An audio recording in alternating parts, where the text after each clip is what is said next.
Hello my beautiful friends and welcome to my channel. It's Mimi here today, and today I'm here with Alex. Yay! And I'm so excited you're here because we haven't filmed in a long time. I can't even remember when was the last time we filmed.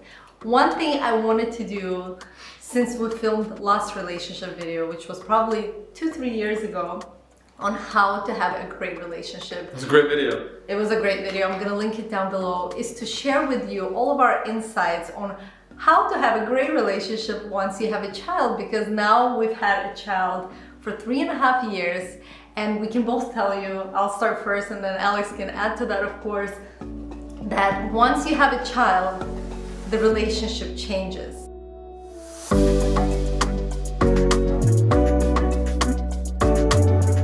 Everything changes. I think everything changes. I think it's like, honestly, I don't think anybody really is prepared to what they're about to go into when they have a child. I don't think I was prepared. I thought we were ready to a certain extent, but it is... You can be ready, but you still won't be prepared. It's just like, it is a new, totally new chapter of life. I think one thing to keep in mind, of course, is that even though I'm titling this video How to Have a Great Relationship, our relationship is not perfect. I think it's great 90% of the time, but we 99. I was gonna say 99, but again, I don't want to sound like overconfident either. I feel like 90% of the time it's great, then 95% of the time the other 5% is like good, and then of course the other 4% okay, and 1% is like sometimes you have conflict. So let's be realistic. That relationships what a are... breakdown. What? I like it. It's a great breakdown. Maybe that's just how my mind works. Real. I think it's important to keep it real that relationships take work. And it takes work not just from one side, it takes two to tango and have a great relationship.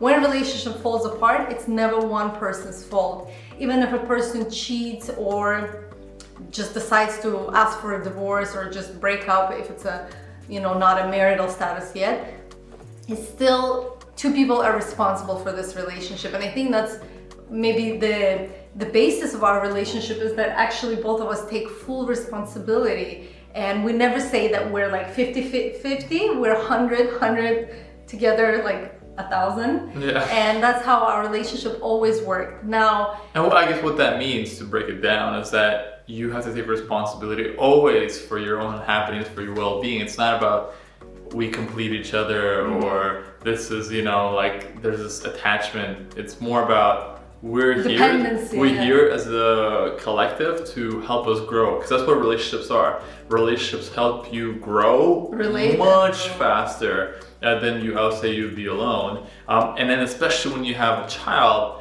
then that just like expedites the relationship even further. So I guess even to add on to that, I remember like our relationships prior to us having Alexa, it was awesome. Then it was 99%. It was like, then it was 99 for sure. But having a child, it was so easy, yeah. It just really adds a whole different dimension and layer to relationships. And so that often it's not like, I guess to a certain extent, a lot of people who are in relationships and they don't have kids, I'm like, until you have a child, it's like, it's a whole different dynamic once you have a child. And that's from our experience, that's what I know, because having like an incredible relationship, but once you have a child, dynamics do change, things change, and you have to adapt and to be able to grow. So I know you're really excited for this. Let's get into it. So number one thing to remember is that when you have a child, it is oftentimes that you're gonna have conflict. I was reading on the subject and I think something like 97% of the couples who were in a study after they have a child reported that they had an increase in conflict. And that's a staggering number, 97%. Wow. Now let's look at legit. Why. I wish I watched this video before we had a kid. Yeah, it's true. That's why we even decided to make it, because I feel like a lot of, like when we had a baby, most of our friends didn't have any children, and now a lot of our friends are like just about to have kids or just had kids. And I feel like this, and same probably for you guys, like we have a slightly younger audience, and I feel like a lot of you guys who will be having kids will find a lot of tips useful based on our experience. Nice, so we can send this to our friends. And we can send it to our friends as well. So number one thing to remember, like I said, is that it is normal when you bring a new life into this world. It is normal that your world is going to change. And part of that world is obviously your relationship with each other. And you know, the one thing to remember is that everything in your life is going to change, from basic needs like sleep deprivation, sometimes food deprivation because you literally don't have enough time to eat, especially for women, that could be an issue. It could be things like just not having enough time for each other, especially in the first few months. You're just trying to figure things out and figure out some kind of a routine to make this experience an easy and effortless one. And for most of us, it does take some time. I feel like for us, the first 3 months were just a blur. After 3 months, you realize, okay, we need to have some kind of a routine. Before 3 months, like, routine doesn't even fit in. Because Actually, just to add on to that, to the whole notion of routine, us personally, some people are routine people that have a routine, they stick to it. And even though, like I said, we're, you know, kind of founders and creators of things like the 5-minute journal or the productivity planner, which just help you have a better routine. In reality, the reason we create those tools is because we don't have routines. We're not naturally, I'll say we're a chaos. It's not routine kind of like, you know, everything's supposed to be proper and organized. That's really not us. I guess some people think, oh, they're super organized. No. Like, especially prior to us starting a business, it was like all over the place. And that's why I remember before we had Alexa, one of our friends who had, I went to her to advice, Alex, and I was like, hey, what are some tips you can give to, we're gonna be parents soon. And she's like, routine, everything, like if you create a routine. We're like, what? Because we're like, hey, it's gonna be like, you know, we're just free flow. We're even before this video, we're watching, me quickly showed Alexa, we're traveling all the time, you know, always adventures. And then we're working at all times of the day. Yeah, I'm like, oh, maybe we'll just roll with it. We'll just travel and do whatever. And then you learn the hard way is that yes, routines, and if you set up proper routines, they help you so much. And of course, some parents would not agree with that. There's no one right way to parent. I just found that for us, routine helped us have sanity. So the reason I wanted to mention this is I think if you're gonna have a child, or if you already have a child and you're thinking, what's wrong with our relationship? Why are we having problems? Maybe we're just not right for each other, or maybe even thinking to divorce your partner. Understand that what you're experiencing, in fact, is completely normal. Not most, but 46% of couples end up in divorce after a period of time. That's a lot. 46%. Where do you get this data? 46%. It's very exact. I just did research before this video, and this was based on stats from 2019. I think it's like 1 in 4. I think it's getting better. It used to be higher. The number was a bit higher before. But at the time of this filming, which was May 2020, divorce rates were like they're higher now because of the isolation. Yeah. So I think that it's a really humbling and like sobering stats to remember. And I think it's important to remember these stats because you realize that if you just let things go, they usually end up in the wrong place. And also, I always question about that number being so high. Why most people end up in divorce? And then after we became parents, and we for 6 years didn't have any children because of choice. We made a choice to have fun, travel, build a business together. And then by year 6, I was ready, and that's when we decided to have Alexa. Many couples end up having kids right away, like when they just start dating, maybe a year or 2, and then they get married, and then they have kids right away, and then it's a freaking whirlwind, right? So I'm not sure how, now I understand why so many couples end up in divorce. And also many decide to have multiple children. I was gonna bring that up. We have 1 child, and I find that, you know, it's getting easier every year, and it's such a beautiful, amazing, rewarding experience. And one thing to remember, it's still life altering. Our relationship hasn't been the same. My relationship with myself hasn't been the same. Just because you're bringing new life. Sleep hasn't been the same because you have this new life that requires all of your attention in the first few years, especially. I think kids always require attention. Like my dad says, you know, bigger kids, bigger problems. I don't agree with that, but I think like the kids, you always care about them. As a parent, you're always gonna, in a way, be concerned about them, and that's something to remember. And the more kids, obviously, the more concern, and the more of your attention they require. And same thing for friends who have multiple kids, would be 2 or 3. My sister has 3. Your Three sister boys. has 2, which were 2 under 2, and that's why we kind of also decided that a lot of people ask us like, oh, more kids. You have to also understand like how much you can handle, how much you can give. How much you can handle, how much you can give. And what I mean is like, when you do start having more children, everyone says like it's not just double, it's like quadruple. It's not like, you know, second child, especially when they're fairly close apart or anything like that. It is just whole next level. We have twins or anything like that. And hey, we're all up for a challenge, but you know, it's a whole different level. So for any of you that do have 2 kids, it's the same thing or more. It does. I applaud you for still being in a relationship and making it work. Exactly. So, but definitely, as to your point, there always adds that level of challenge and how difficult it may be. Although some say when it gets more, once you're past that 2, 3, then that 3rd, 4th child kind of just. And then they start playing with each other. Exactly. Then it gets easy. There's different elements, but what we're gonna talk about is like. These are the things that we personally do that allows us to continue having a great relationship. And we're still working on it. And we're still working on it, and that's completely normal. That's part of life, is to continue working on improving and being better.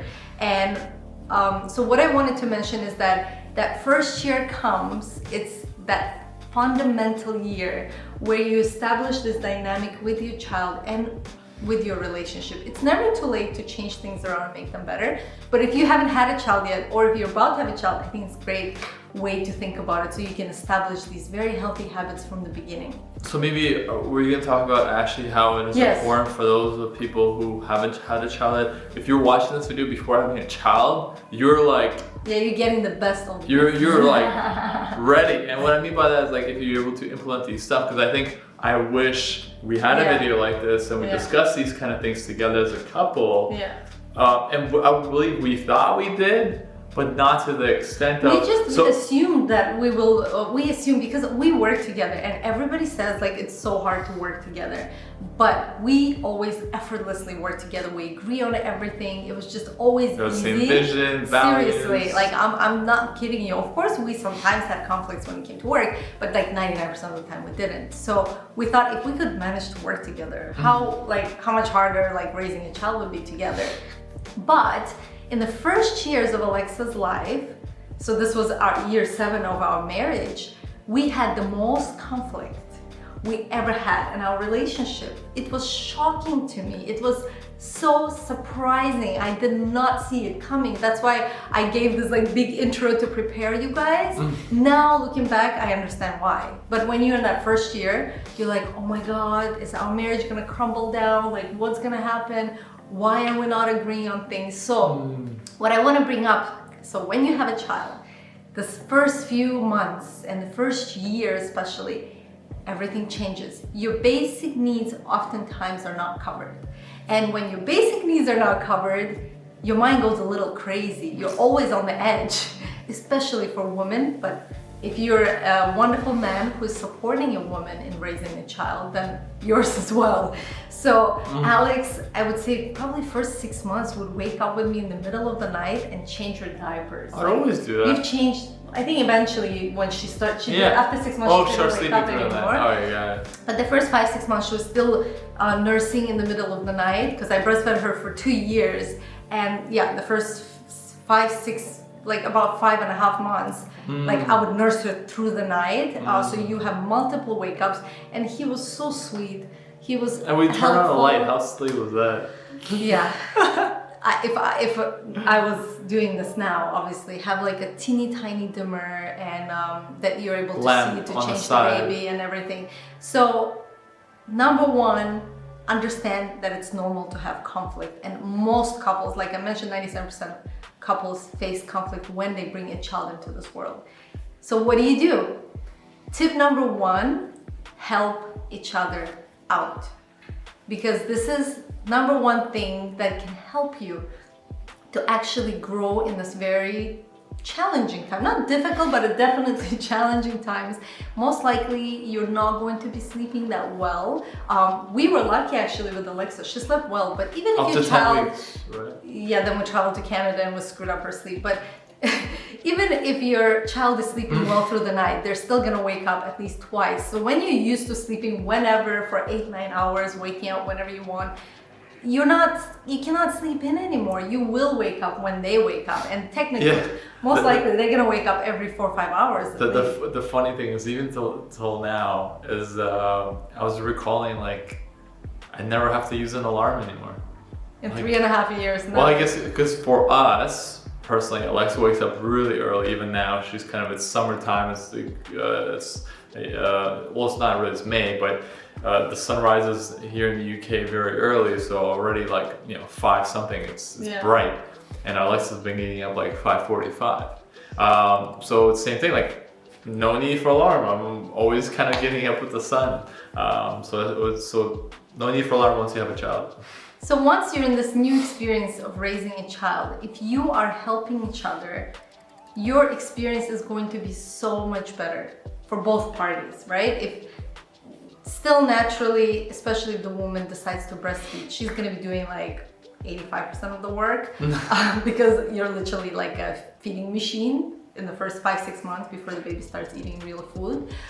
So it's so important that the father is there, that he helps with cooking, changing the diapers, helping to put the child to nap, and giving the mother and his wife or his partner a break so she can take a shower, maybe do her hair or makeup, do something to feel normal, because it's so important for men to keep in mind. Their life changes, but the woman's life changes the most. Your body changes and doesn't just bounce back. 99% of women probably won't walk out of the hospital, or if they have a birth at home, they're not just gonna pop the baby out and then not have the tummy. Like, you look at your tummy, it's still like massive, and you're like, whoa, is this ever gonna go away? So there's all these body concerns for most women, although you feel happy, but then you're dealing with this breastfeeding if you choose to breastfeed.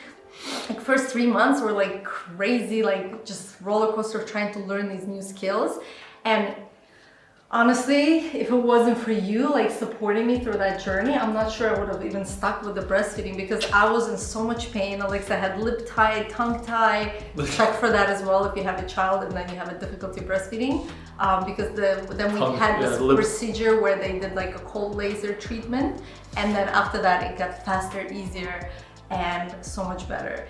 And anytime I had a difficult time and I was ready to give up, I was like, why is it so painful? Like, I cannot go through this excruciating pain anymore. Alex was like, I believe in you, like, do what you decide to, but like, I know you're so strong, you can get through this. And I still remember, like, it was so helpful, and I'm so glad I didn't give up breastfeeding Alexa, and I did it for 2 years. It's the healthiest thing like I could have done for her, because the gift.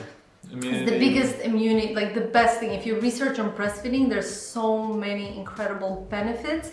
And now that she's been 3.5, like she's 3.5, I've seen how, knock on wood, where's wood? Where's wood? I need to find wood. Yeah, some wood there, you can walk over. Knock on wood. I knocked on wood. How healthy she's been, and I'm super grateful, and I think part of that is definitely breastfeeding. But if you don't get enough support from your partner, breastfeeding becomes almost impossible. So for those of you who decided not to breastfeed for whatever reason, I totally understand, because like I said, I was ready to give up on multiple occasions. It's a full-time job, and if you have to go back to work, I don't even know how it's possible. So another thing to keep in mind, again, as a partner, is not to judge your partner. If a woman decides to breastfeed, let her breastfeed, support her. If she decides not to breastfeed, let her not breastfeed and support her. And especially because during those first 3 months, the hormones are still up and down, and it's so important for the man to be like the rock for the woman and just support her and listen to her and be kind to her. Anything to add to the helping each other part?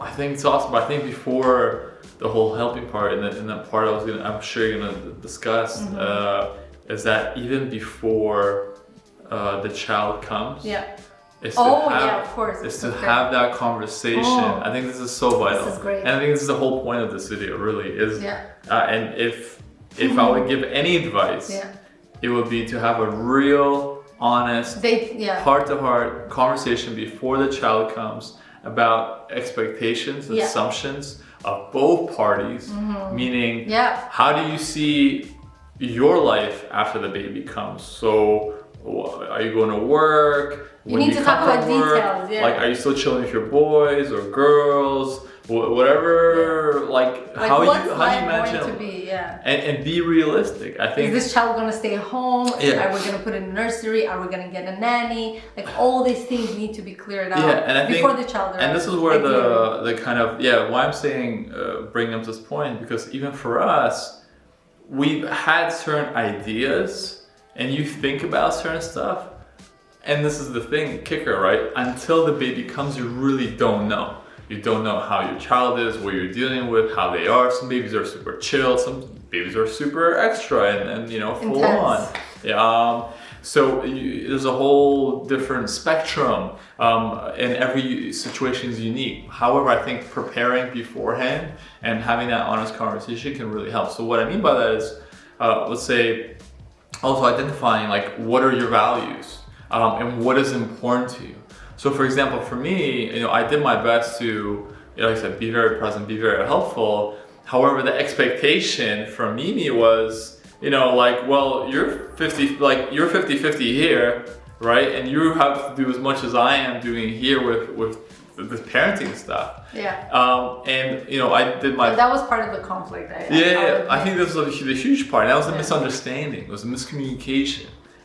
Because same thing is that we have to also accept each partner for who they are and what they can provide. If you it's like if you have a cat, don't try to make them a dog. It's like it doesn't work. Like that's who they are, and it's another tip in a relationship. I think ultimately you can't change a person. Like you can help them adapt, you can make them understand something, but if they're a certain way, that's who they are. And I think especially for a lot of women in these times where there is a lot of equality and all that stuff, which is we're all for, this kind of everything being equal.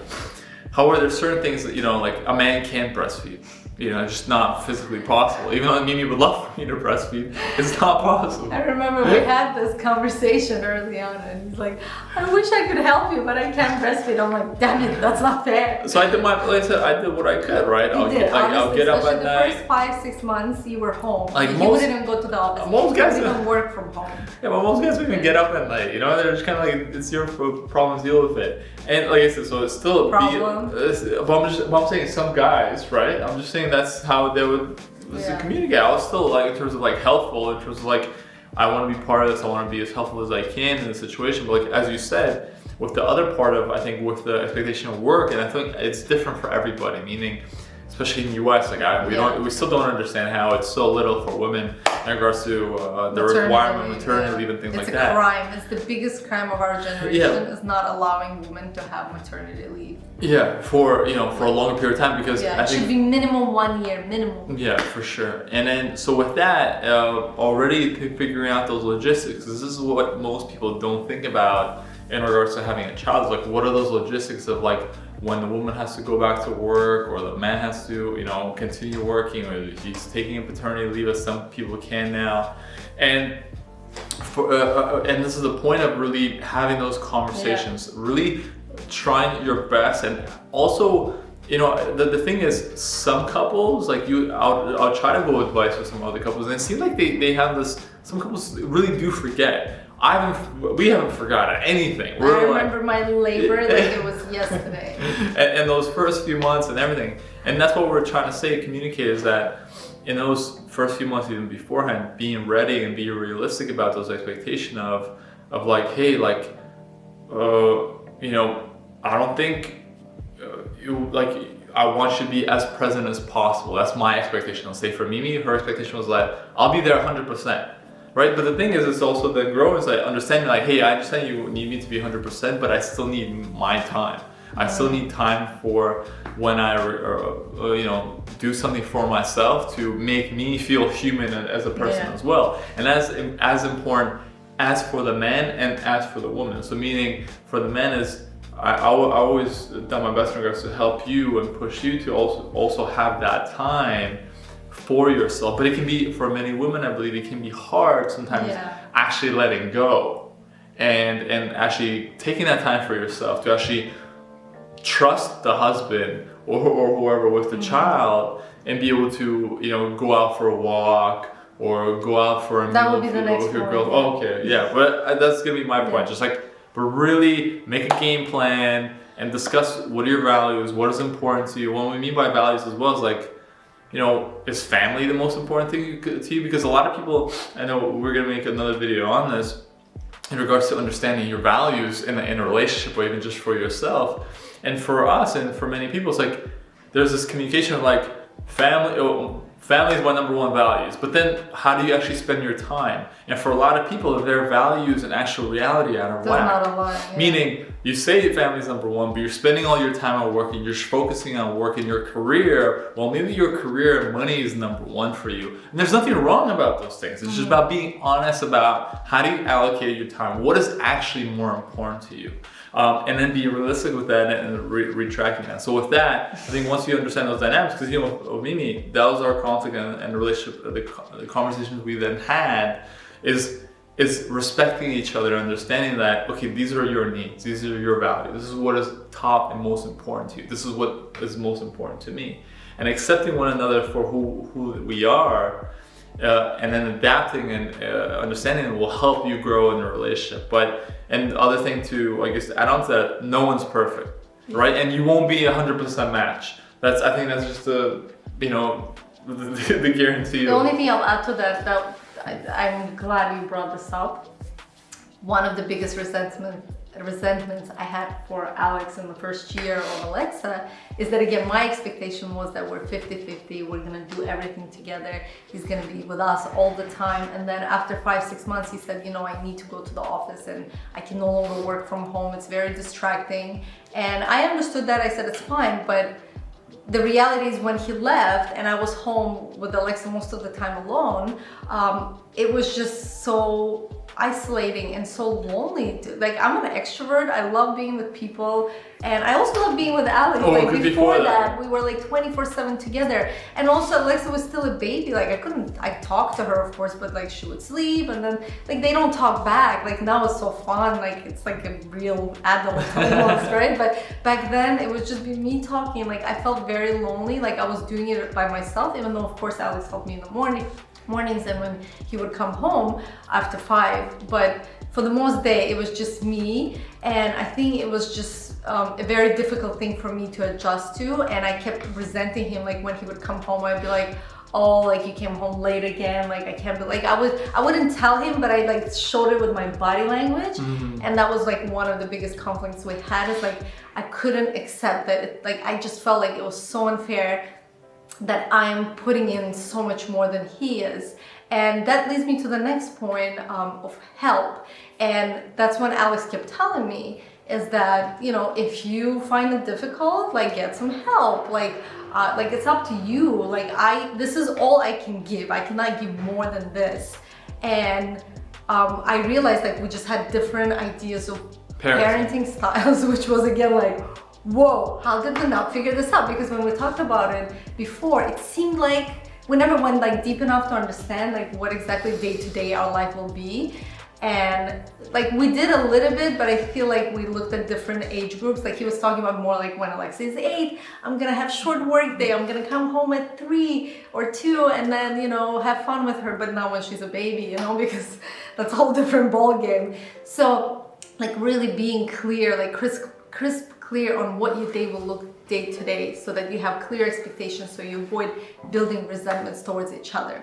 The next important pillar of a successful relationship after you have a child is to communicate. This is something we've mentioned in our previous video, and it becomes even more important after you have a child.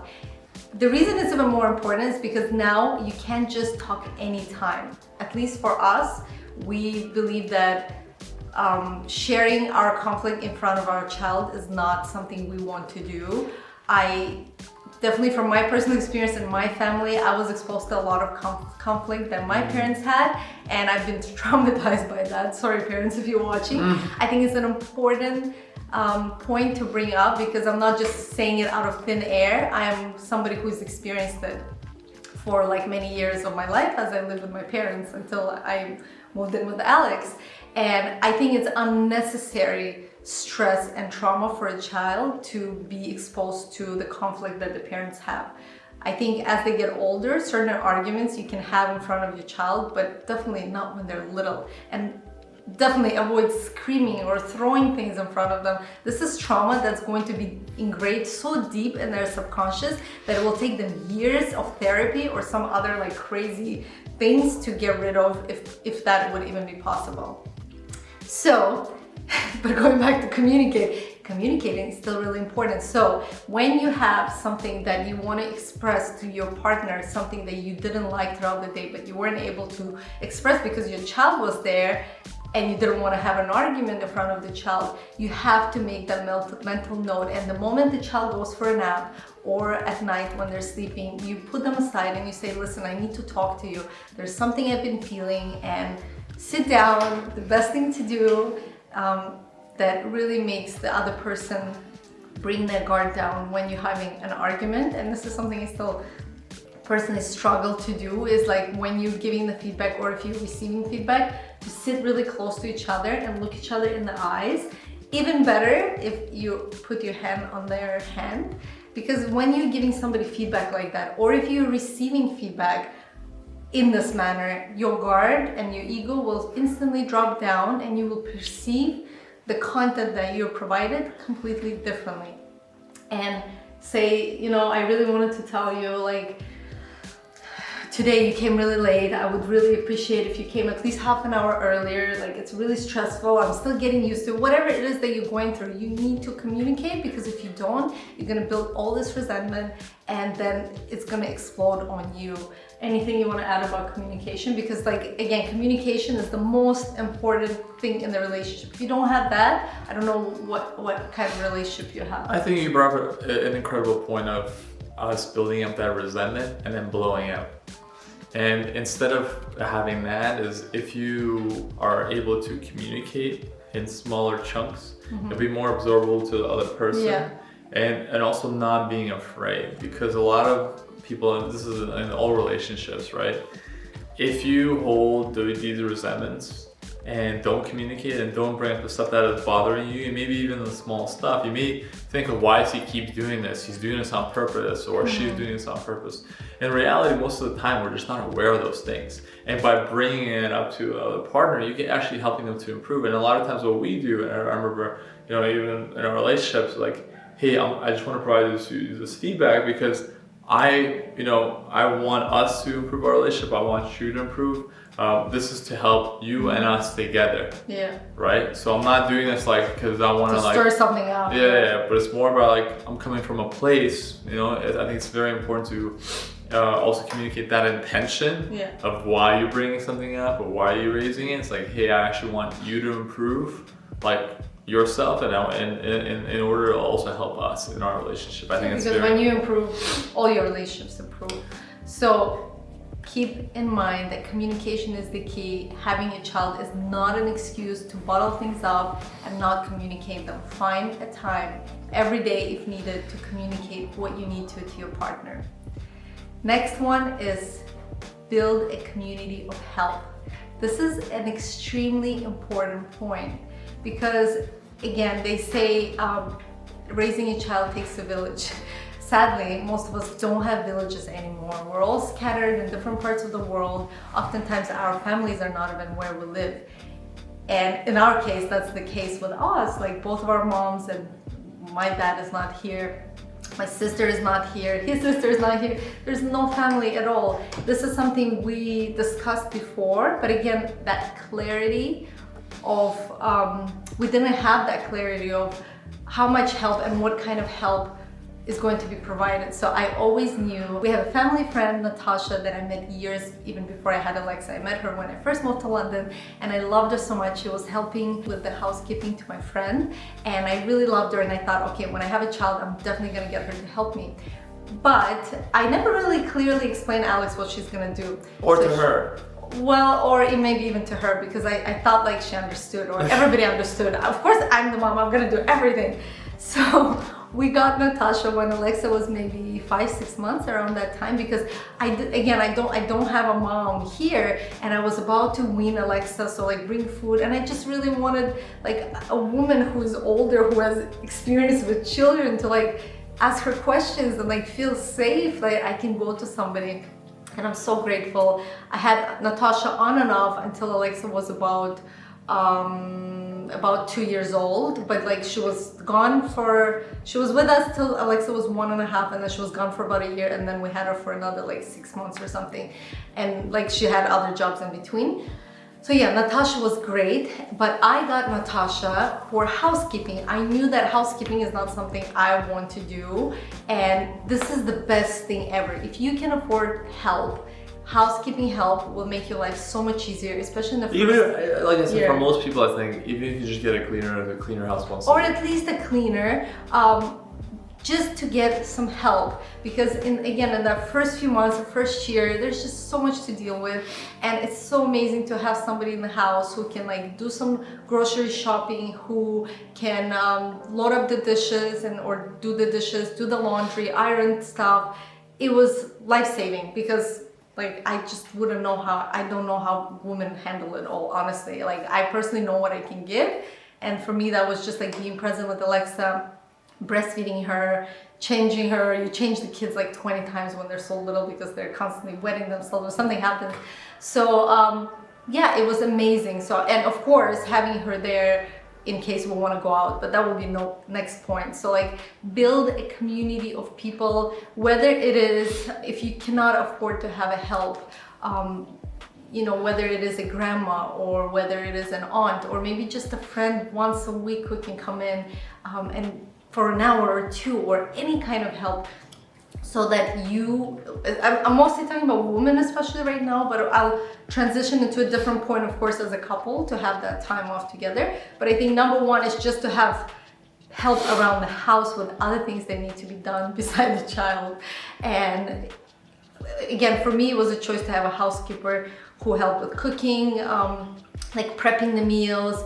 If I ever had to have a meeting for an hour, she would watch Alexa. It was amazing. It was the best thing, best investment of money. If I were to have another child, this is how I would do it. I didn't want to have a nanny, because I knew that I want to experience being with my child and doing everything, like putting them for every nap and being there for them when they wake up. To me, that was really important. Alex thought something different. No, I think and why I said say our Natasha also felt something different. You know, her previous roles and myself, like I thought, hey, we have this luxury to be able to afford somebody to be here full time. Like, well, I think both of you thought that I would take off more often, like go for a hair appointment, or go out with a friend. I guess here's the thing, is that knowing, I guess, that's why, to my previous point, as I said before, it's important to communicate how you see everybody's role. So you'll say the wife as a mother, how do you see yourself as a mother? Are you there present as a mother all the time? No, you're gonna just go to work and be with your girlfriends. Hey, I'm saying no judgment. I think it's important to understand, like, how do you see that as, and if you're able to do that. Your style, yeah. So I thought, hey, we have this luxury and opportunity to have somebody come in full time and pay them a salary. I thought you're gonna have more time kind of for yourself, and you're not gonna be as involved, right? With, like, you know. And I don't know what's more important than being involved, but again, that's me. But I'm saying, but else different parenting. But I'm saying, even with Natasha, when we had to communicate, let her go to a certain degree, it was mutual, because even she herself was like, hey, like I'm not really a housekeeper. I don't like to clean house. I was hired to look after the baby. I'm not really able to do that as much, because she was hoping she would have more time with the child. She was, you know, at least she was good at, like, you know, cooking, so she would at least help with that and prep and then grocery shopping, things like that. But when it comes to, like, she wasn't, like I said, she wasn't like a nanny. She wasn't really looking after the baby. You were really full on with Alexa. That's why I think for a lot of people, it's like, it's important to understand how if you even are able to have that luxury, how are you able to do that? And what role you will play. And for you, it wasn't, like I said, you were very present. Still am. And it's always still is, right? And everything, you're full on, full time. That's how I do relationships. You're just like, hey, I just don't want to be. I just don't want to be bothered like with grocery shopping. I do grocery shopping now. And you love grocery shopping. I don't have any help since September, so it's like I just have a cleaner come in like a couple of times a week, but the rest of the stuff. Not even a couple, just like one or two. Once or twice, so, which again is amazing, it's so helpful. But the rest I do by myself. But she's older now. That's why I stress that if you can get that kind of help in the first year, first few months, or at least just the first. I think another thing that, like I said, it all depends. But I think some people that I know that has been super helpful for them.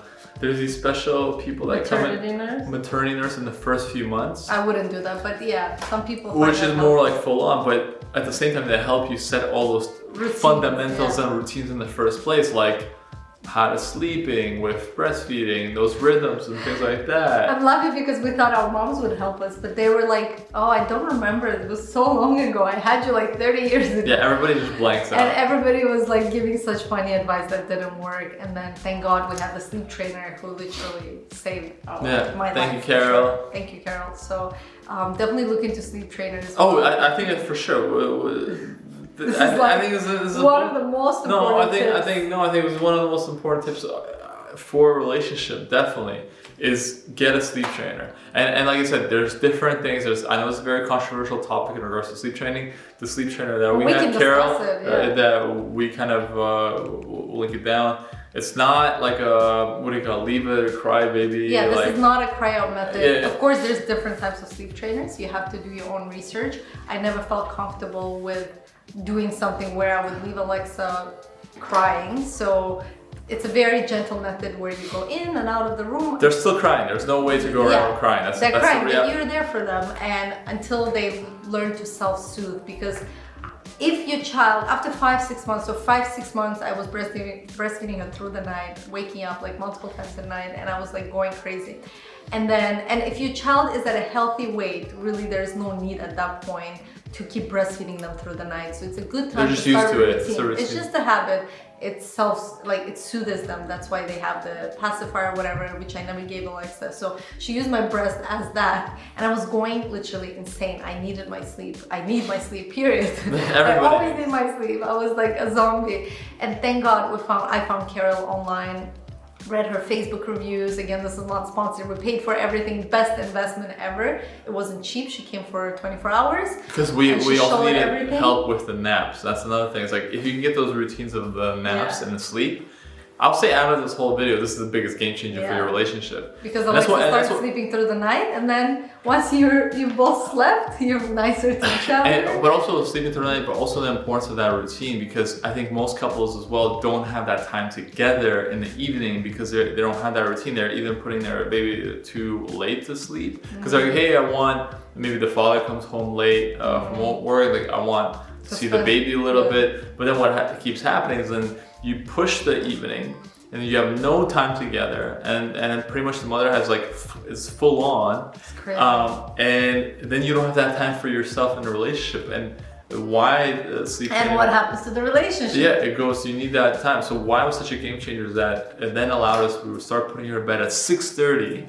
Right? And you're like, oh, it's still. She still goes to bed at like 7:30. Yeah. Well, it's 7:30. Yeah, 7:30. She falls asleep probably now, and that ability for her to sleep from 6:30 to like 6 even. Back in the right?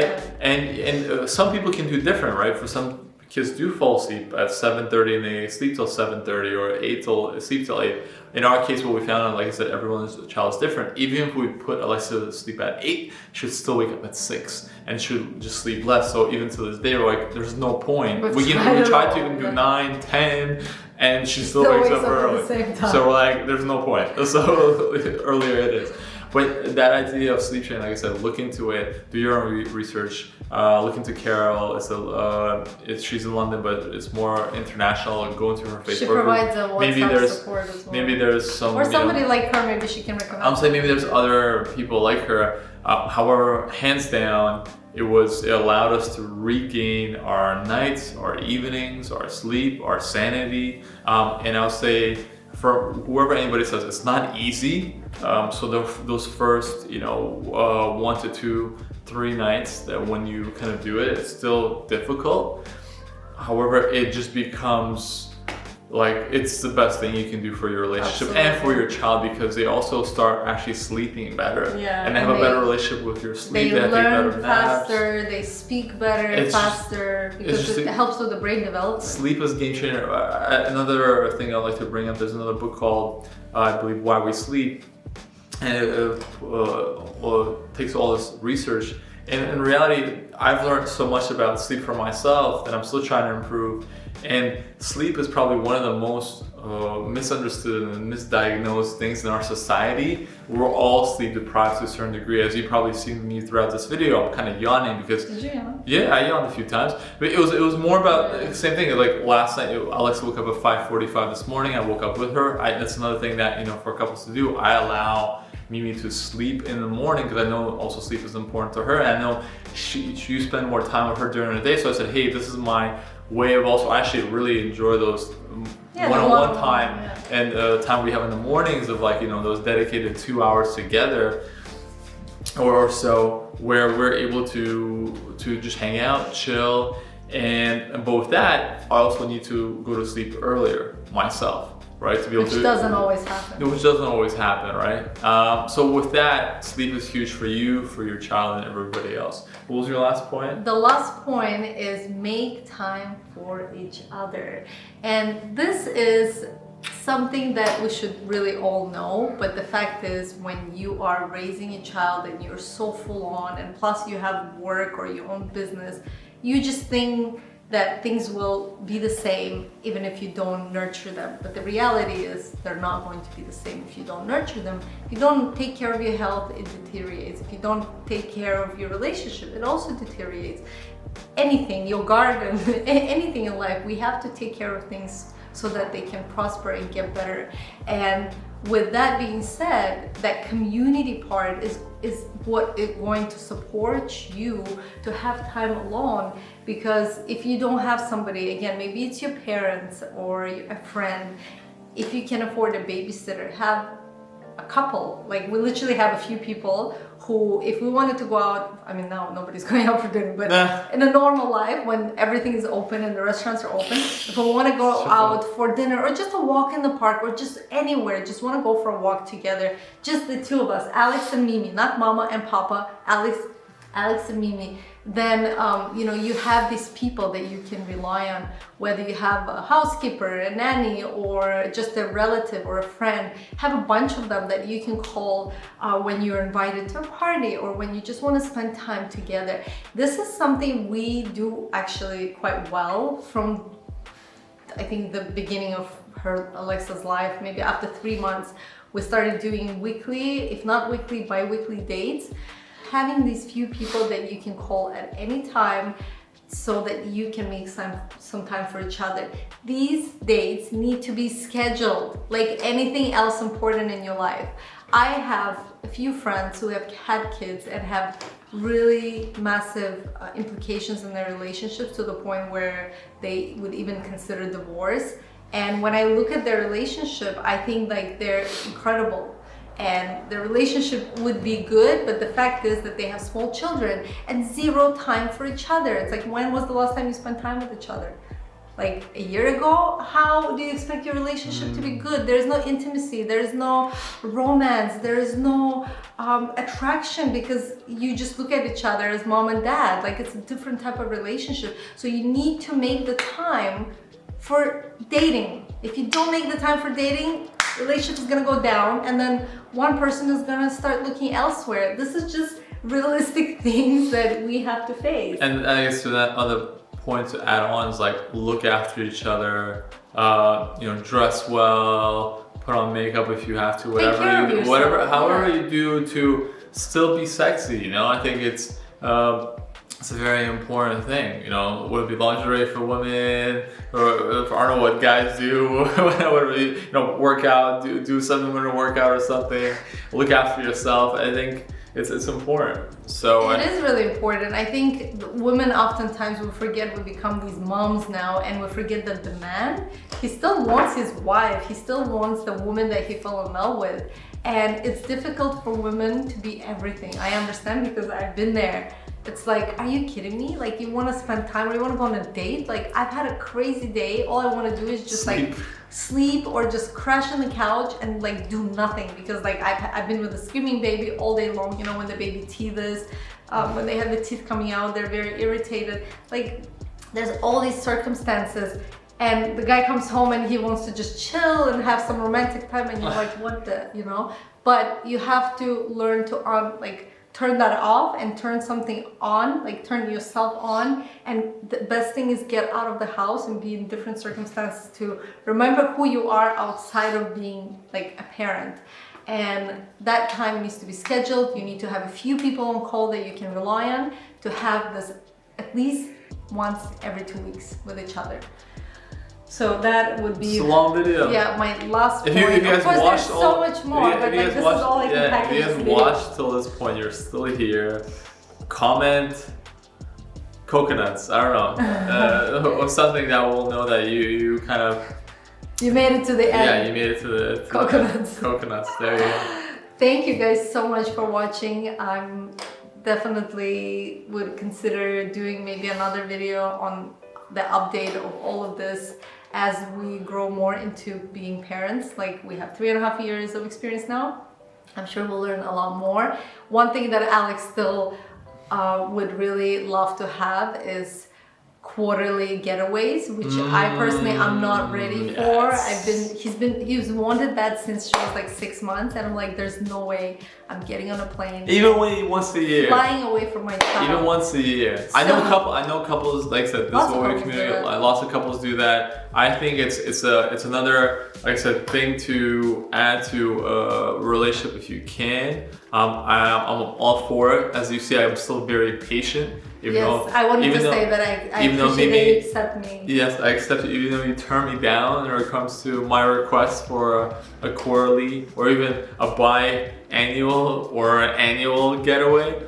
However, I think they can really add a nice layer to the relationship, because it's one thing going for a date in the evening, but I think it's a whole next level if you go away for a weekend together and really have that break and remember those times, because I always I remember the times when Mimi and I would just go away for a weekend, just us two, no care have an adventure, no care in the world, just no responsibility. Sleep in and do whatever, don't have a schedule, so it's really great. I'm looking forward to that. Good alternative to that. But the thing is, now there's in the current time, there's no FOMO. Like, you're not missing out. But it's going to change. Life will go back to normal. So another alternative to that, what we have done twice so far, is when my mom was here last summer.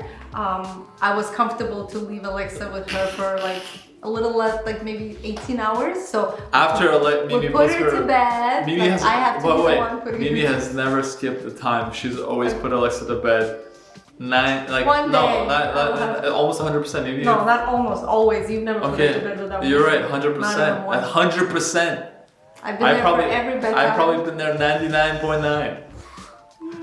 Yeah. 98, you've traveled. No, yeah, but like, think about 99.9. It's been a long time. It's been more than 1,000 days. So basically, I put her to bed, and then we left to countryside.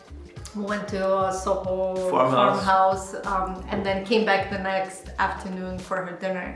And that was amazing. My mom was here, so she was with her. Like, I have to have somebody that I so fully trust to leave Alexa with. And again, I don't feel comfortable yet to like go really far, like on an airplane. And then we did the same when we were in south of France. My parents were there, Alex's mom was there, so she was in great hands. Oh, and we did the same thing. We put her to bed, and then we left, and we came back the next like late afternoon. And I really treasure those 2 dates. Yeah, of like, even that one day of not like having to like check on somebody. It wasn't even a full day. Like, drink my coffee hot, like have my meal without interruption. It was amazing. It was so good. I remember that breakfast. If you can do at least that and like do them regularly, maybe like every couple of months or every month, it'll definitely benefit your relationship in a great way. And most importantly, always be open to each other's feedback And Perfect. we love you guys. Thank you so much for watching or listening, and we'll see you in the next video. Bye.